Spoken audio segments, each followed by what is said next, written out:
Hello and welcome to my talk on solving the Dutch housing market problem. So here I'm talking about some planned work. I have a master student, Pim Kerkhoven, who's working on this, and we're still at the very beginning, but I thought it could be worth and interesting already for people to listen now to it, and maybe some people would like to contribute to the project or join in. My name is Till Milse. Okay, so in the announcement of this talk, I said I would like to have a distant, calm, analytic view on things.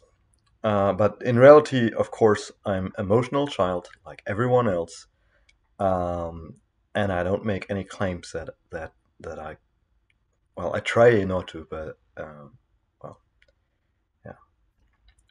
Okay, so let's start with the Dutch housing market problem. So what's a problem? So the problem is adults living with their parents, some people paying very high rents, living in tiny flats. An example is I know a couple, they live on 20 square meters together. Two people, 20 square meters.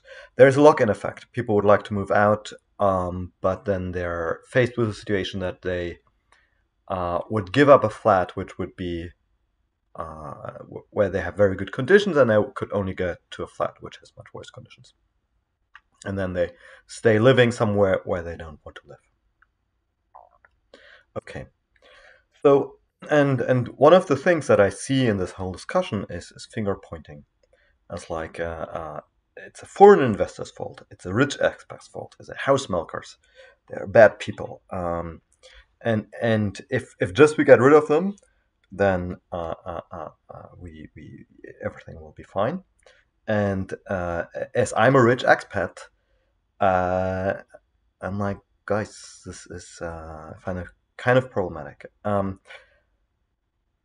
I think it's definitely non-constructive. I don't think this is really helping the situation, and it leads to a discussion where it's like, we, the good people who would like to have the rent, and then there are these others who are horrible and they just destroy everything, right?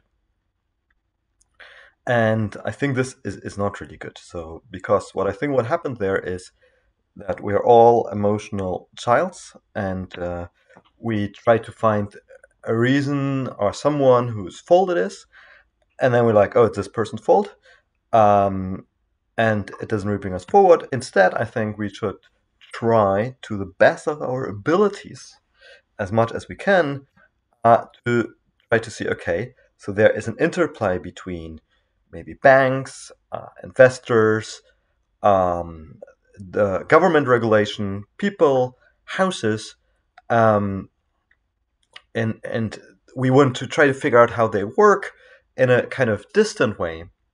Think about what we want, what we can influence, and how these different measures going to help us or be counterproductive to our aims.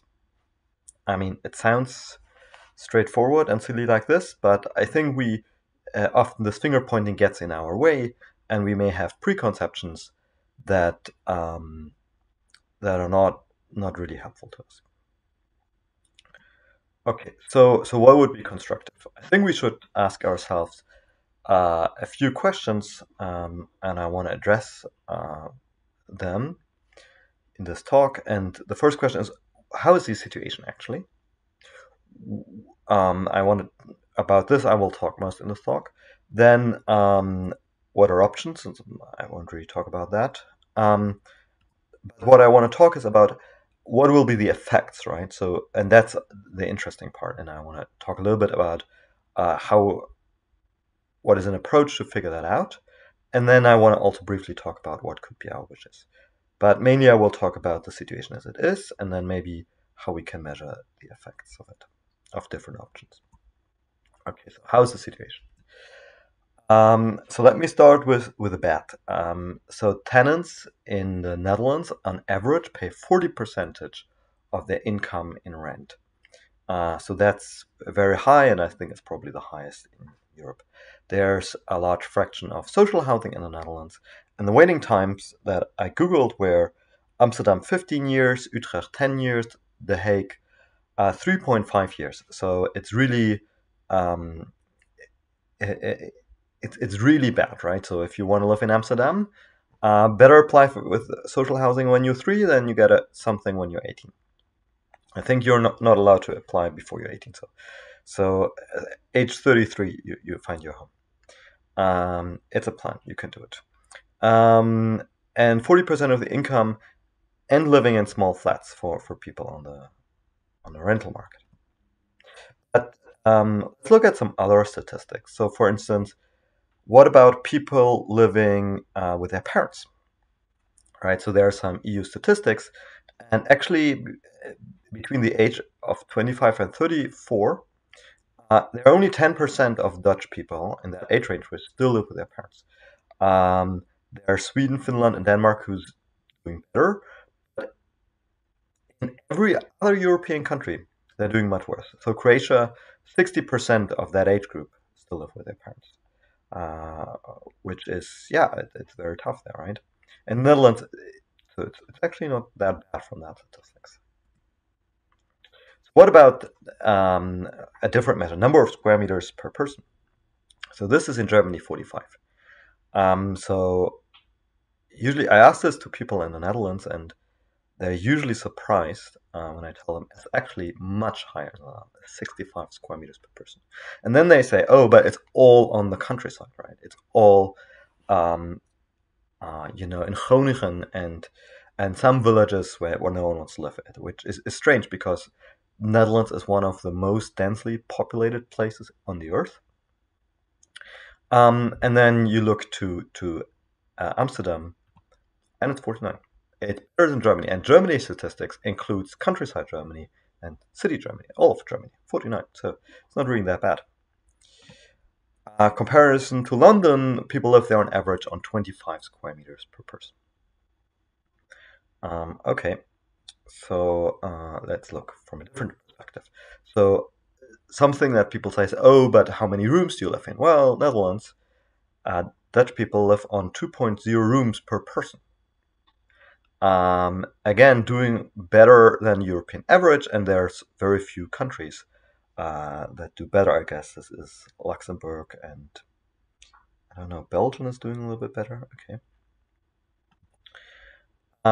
What about the total number of homes? Because sometimes people say, okay, square meters doesn't really tell you something because, maybe this home is bigger, but you can't divide it. Okay, so let's look at the number of homes. In the Netherlands, we have 8 million homes. 5 million of them have private homes. 3 million of them are for rental, out of which 75% is social renting, and only 25% is on the free rental. And if you think about it, once you have a private home, you're in an awesome situation. It seems to be the case. If you're in social renting, you're in a good situation. You pay a low rent, and I mean, some of these houses are shitty, but often they're not too bad. And you get a big subsidy, right? By the way, 30% of people living in social housing earn more than they would need to be eligible for, and the amount to be eligible is 52,000 gross annual salary, which is, I think, quite a lot. And then only 25% of these rental homes are free rental, and those people are already in a horrible situation. Okay, let's look at this number in comparison to Germany. In the Netherlands, we have 8 million homes, and in Germany, we have 30 million homes.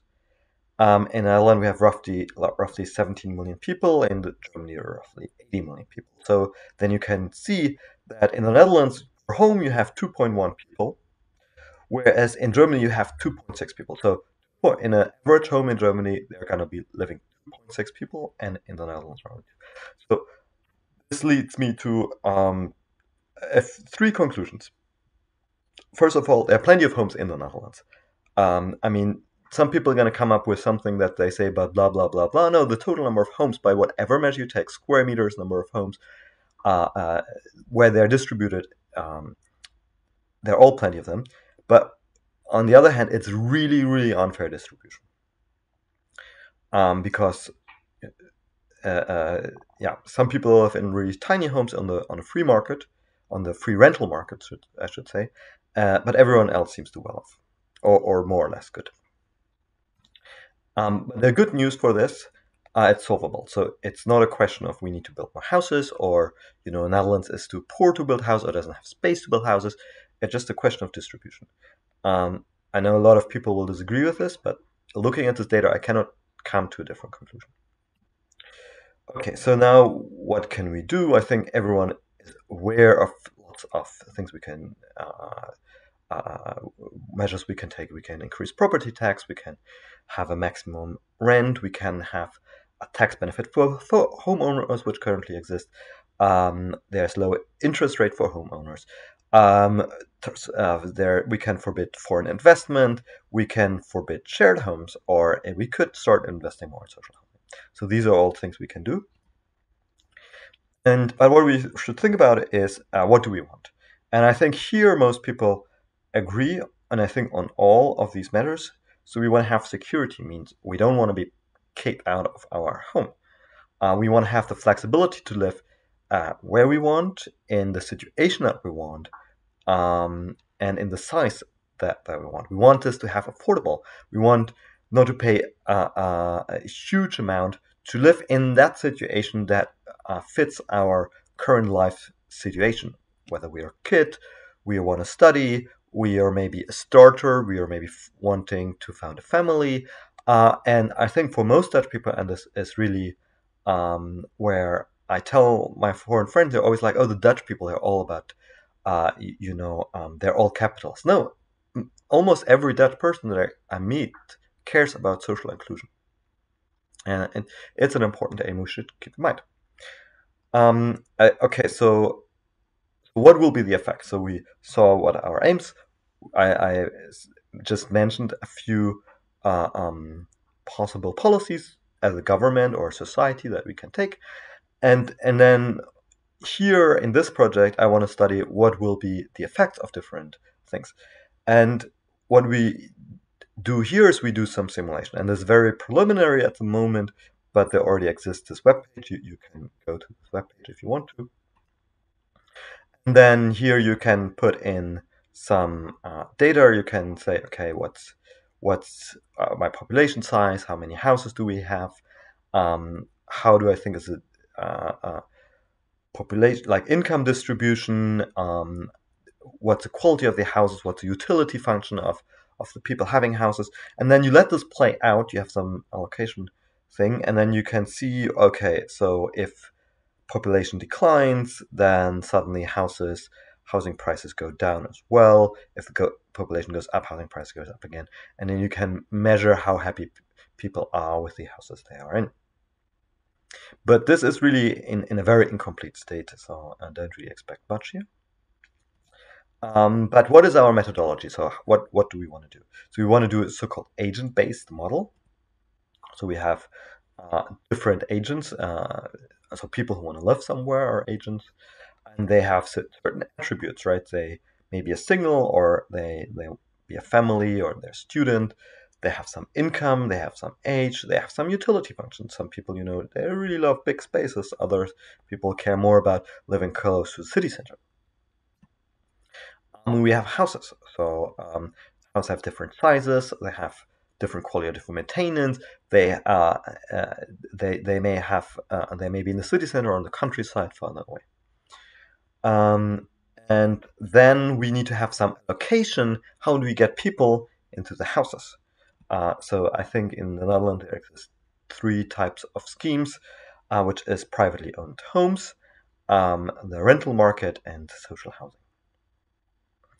And then what we're gonna do is we look at all of these different ways of allocating them.